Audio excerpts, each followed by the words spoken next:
8월 19일 뉴스K 시작합니다. 첫 소식입니다. 국가정보원의 자료 제출 거부로 그동안 뚜렷한 성과를 내지 못한 새정치민주연합 국민정보지키기위원회가 오늘 한 달여간의 자료 분석 결과를 발표했습니다. 기존에 발견된 SK텔레콤 IP 외에 새로운 국내 IP가 발견됐는데요. 국정원의 내국인 해킹 의혹을 풀 실마리가 될 수 있을지 관심이 모입니다. 안은필 기자와 자세히 알아보겠습니다. 네, 안은필 기자. 네. 새정치민주연합 국민정보지키기위원회가 국정원 해킹 사태와 관련된 1차 분석 결과를 발표했습니다. 새로운 국내 IP가 발견됐다고요? 예, 그렇습니다. 국민정보지키기위원회는 지난달 17일부터 현재까지 약 한 달간의 자료 분석 결과를 발표했습니다. 기존에 나오지 않았던 새로운 증거가 제시됐는데요. 안철수 위원장은 KT의 새로운 IP 3개를 확보했다며 이번엔 국정원이 어떤 해명을 내놓을지 지켜보겠다고 말했습니다. 앞서 국내 IP로 밝혀졌던 SK텔레콤의 IP가 아닌 국내 KT 인터넷 사용자의 IP가 발견된 겁니다. 것입니다. 이 새로운 KT IP 세계는 국정원이 국내 KT 인터넷 사용자를 대상으로 개인용 컴퓨터에 해킹을 시도했다는 명백한 객관적 증거입니다. 국정원이 지난달 내국인 사찰 의혹을 증폭시킨 유력한 단서인 SKT IP에 대해서 국정원 소유 스마트폰으로 실험용으로 썼던 IP들이라고 해명한 바 있습니다. 이번에 우리 위원회에서 밝혀낸 KT IP에 대해서 어떤 해명을 내놓을지 지켜보겠습니다. 그동안 국정원이 자국민을 해킹했을 것이란 정황 증거는 무수히 나왔지만 확정적 증거가 나오지 않아 진상규명이 난항을 겪던 중이었는데요. 오늘 발표된 내용으로 진상규명에 힘이 실릴지 주목됩니다. 한편 이번 검증 작업에 참여한 권석철 큐브피아 대표는 이탈리아 해킹팀 서버의 로그 기록을 제시하면서 해당 IP가 국내의 IP라는 사실을 확인하는 과정을 보여주기로 했는데요. 직접 한번 보시겠습니다.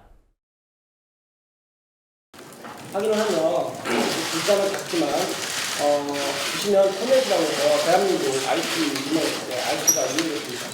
좀 더 깊게 말씀을 드리면 이 IP는 현재 KT 안에 있는 종로 쪽에 있는 IP로 나오고 있습니다. 국민정보지키기위원회는 국정원이 사용한 RCS뿐 아니라 다른 회사의 유사 프로그램인 핀피셔 등도 국내에서 사용된 정황 증거를 확보했다고 밝혔는데요. 앞으로 추가 검증 과정에서 확정적 증거가 나올 수 있을지 기대됩니다. 네, 새정치연합 당권제민혁신위원회가 공천 관련 혁신안을 발표했습니다. 어떤 내용이 담겼나요? 예, 새정치연합 혁신위원회는 오늘 오전 8차 혁신안을 발표했습니다.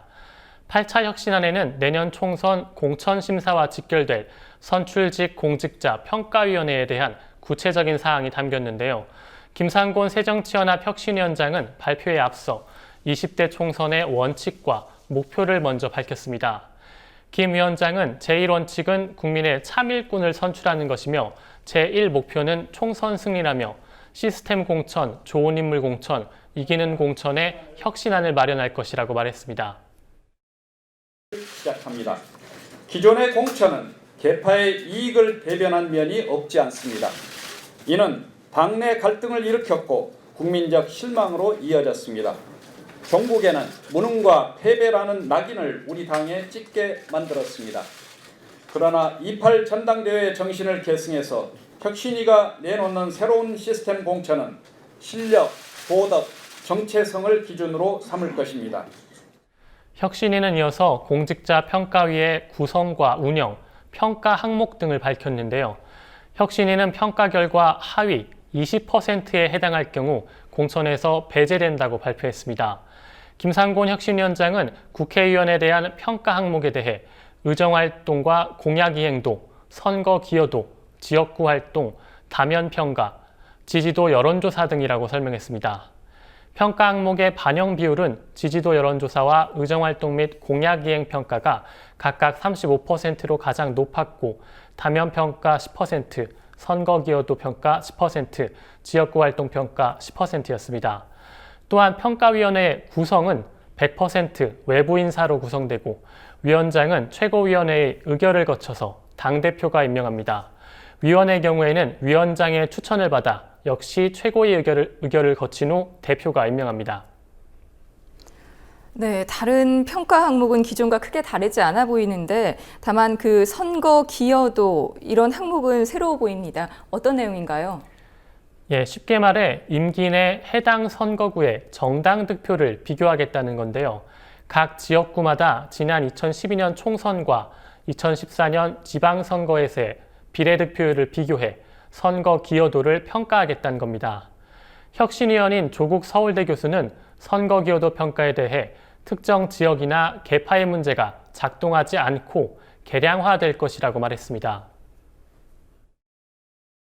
특정 지역에 합시다. 국회의원이 출마하셨는데 출마하신 시점에 자기가 당선된 거죠, 이 사람은. 그 다음에 정당 득표가 예컨대 50이 나온 겁니다.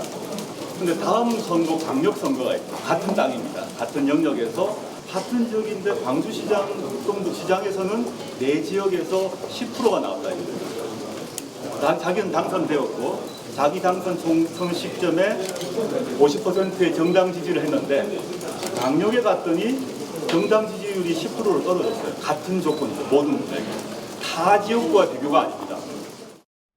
조국 의원은 또한 이번 혁신안이 시스템 공천의 첫 단추라고 강조했는데요.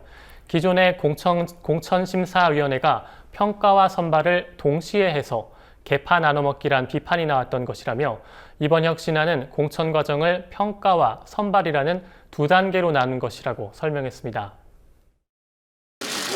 여러분들이 주의하실 것은 이 평가위 외에 검증위원회가 따로 있습니다. 검증위원회에 따르게 되면 도덕적 법적으로 가져가 있는 분을 자동적으로 날라가게 됩니다. 여러분들이 20%라는 숫자를 저희가 발표한 이번 안만으로 생각하시면 안 되고 검증위에서 일정 부분이 날라가시겠죠. 또 평가위원회에서도 우리가 얘기해준 일정 퍼센트가 날라가게 됩니다. 그리고 이제 공천 과정에 이 검증위와 평가위의 결과가 전략공천, 비례공천, 공과지에 넘어가면 그걸 기초로 해서 새로운 결정을 하십니다. 이게 시스템 공천의 일체다라고 보셔야 될 것 같습니다.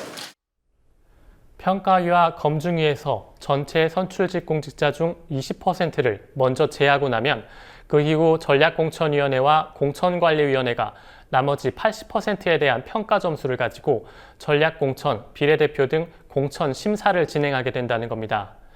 혁신안은 내일 새정치연합 당무위원회에 상정된 상태인데요. 혁신안이 내일 당무위를 통과하면 오는 9월 중순까지 평가위원회가 구성되고 10월 말까지 선출직 공직자에 대한 평가가 마무리될 것으로 예상됩니다. 혁신안 이후 9차 혁신안을 통해 전략공천, 비례대표 공천, 공천심사 전반에 걸친 시스템 공천안과 경선 방식 등을 발표할 계획입니다. 네, 오늘 국회 소식 여기까지 듣겠습니다. 안은필 기자 수고하셨습니다. 네.